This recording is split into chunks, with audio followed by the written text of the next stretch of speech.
ಗ್ರಾಮದಲ್ಲಿ ದಲಿತ್ ಪ್ಯಾಂಥರ್ ಗ್ರಾಮ ಶಾಖೆ ಉದ್ಘಾಟನೆ. ನಮಸ್ಕಾರ, ನಾನು ಮಾಧವಿ ಲಾಖೆ. ಎಂಟಿವಿ ವೀಕ್ಷಕರಿಗೆ ಸ್ವಾಗತ. ರಾಹುಲ್ ದಾದಾ ದಲಾಲೆ ಅವರಿಂದ ನೂತನ ಪದಾಧಿಕಾರಿಗಳಿಗೆ ನೇಮಕಾತಿ ಆದೇಶ ವಿತರಣೆ.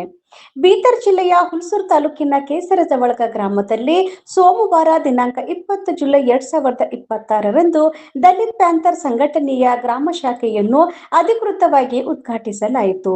ಈ ಸಂದರ್ಭದಲ್ಲಿ ದಲಿತ್ ಪ್ಯಾಂಥರ್ ಸಂಘಟನೆಯ ರಾಜ್ಯಾಧ್ಯಕ್ಷ ರಾಹುಲ್ ದಾದಾ ದಲಾಲೆ ಅವರು ಗ್ರಾಮ ಶಾಖೆಯ ನೂತನ ಪದಾಧಿಕಾರಿಗಳನ್ನು ನೇಮಕ ಮಾಡಿ ಆದೇಶ ಪತ್ರಗಳನ್ನು ವಿತರಿಸಿದರು. ಗ್ರಾಮ ಶಾಖೆಯ ಅಧ್ಯಕ್ಷರಾಗಿ ಧನರಾಜ್ ಶಹಾರೆ, ಉಪಾಧ್ಯಕ್ಷರಾಗಿ ಲಕ್ಷ್ಮಣ್ ಗಾಯಕ್ವಾಡ್, ಪ್ರಧಾನ ಕಾರ್ಯದರ್ಶಿಯಾಗಿ ನವಿಲ್ ಶಹಾರೆ, ಕಾರ್ಯದರ್ಶಿಯಾಗಿ ಅಮರ್ ಗಾಯಕ್ವಾಡ್ ಹಾಗೂ ಖಜಾಂಚಿಯಾಗಿ ಅಭಿಷೇಕ್ ಗಾಯಕ್ವಾಡ್ ಅವರನ್ನು ನೇಮಕಗೊಳಿಸಲಾಯಿತು.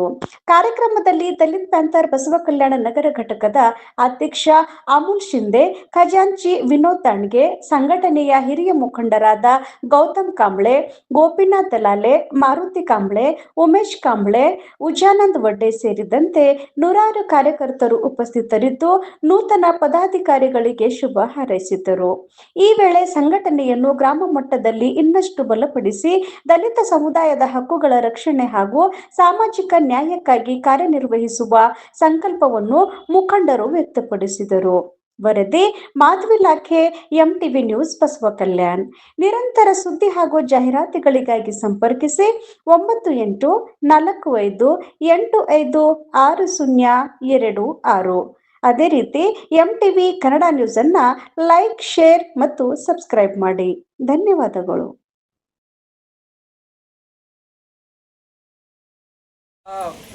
ಏರಿಯಾಗಳಲ್ಲಿ ನೀವು ಒಂದು ಎಲ್ಲ ಸಮಾಜಕ್ಕೆ ತಗೊಂಡು ಹೋಗಿ ಎಲ್ಲೇ ಅನ್ಯಾಯ ಅತ್ಯಾಚಾರ ಆದರೂ ಪ್ಯಾಂಥರ್ ಇದು ಹೋಗಿ ಎಲ್ಲರಿಗಾಗಿ ಹೋರಾಟ ಮಾಡಿ ನ್ಯಾಯ ಒದಗಿಸಿ ಕೊಡುವಂಥ ಕೆಲಸ ನಿಮ್ಮ ಜವಾಬ್ದಾರಿ ಇದೆ. ಅದಕ್ಕಾಗಿ ಯಾವುದೇ ಮತ ಭೇದ ಜಾತಿ ಇಲ್ಲದೆ ಎಲ್ಲೇ ಅನ್ಯಾಯ ಅತ್ಯಾಚಾರ ಆದರೂ, ಹುಡುಗರ ಸಮಸ್ಯೆ ಇರ್ಬೋದು, ಸ್ಟೂಡೆಂಟ್ಗಳ ಸಮಸ್ಯೆ ಇರ್ಬೋದು, ಯಾವುದೇ ಹಾಸ್ಟೆಲ್ಗಳಲ್ಲಿ ಏನೇ ಪ್ರಾಬ್ಲಮ್ ಇರ್ಬೋದು, ಸರ್ಕಾರಿ ಆಸ್ಪತ್ರೆಯಲ್ಲಿ ಇಶ್ಯೂಗಳಿರ್ಬೋದು ಅಥವಾ ಸರ್ಕಾರಿ ಶಾಲೆಯಲ್ಲಿ ಇಶ್ಯೂ ಇರ್ಬೋದು, ಅಲ್ಲಿ ಹೋಗಿ ಈ ಪ್ಯಾಂಥರ್ಗಳು ಯಾವುದೇ ಮತ ಭೇದ ಜಾತಿ ಇಲ್ಲದೆ ನೋಡದೆ ಅವರಿಗೆ ನ್ಯಾಯ ಒದಗಿಸಿ ಕೊಡಬೇಕಂತಕ್ಕಂಥ ಒಂದು ವಿನಂತಿಯ ಮೂಲಕ ನಮ್ಮೆಲ್ಲ ಪದಾಧಿಕಾರಿಗೆ ಮತ್ತೊಮ್ಮೆ ಹಾರ್ದಿಕವಾದಂಥ ಶುಭಾಶಯ ಕೊಡುತ್ತಾ ನಾನು ಇಲ್ಲೇ ನಿಂತ್ಕೋತೀನಿ. ಜೈ ಹಿಂದ್, ಜೈ ಭಾರತ್, ಜೈ ಸಂವಿಧಾನ.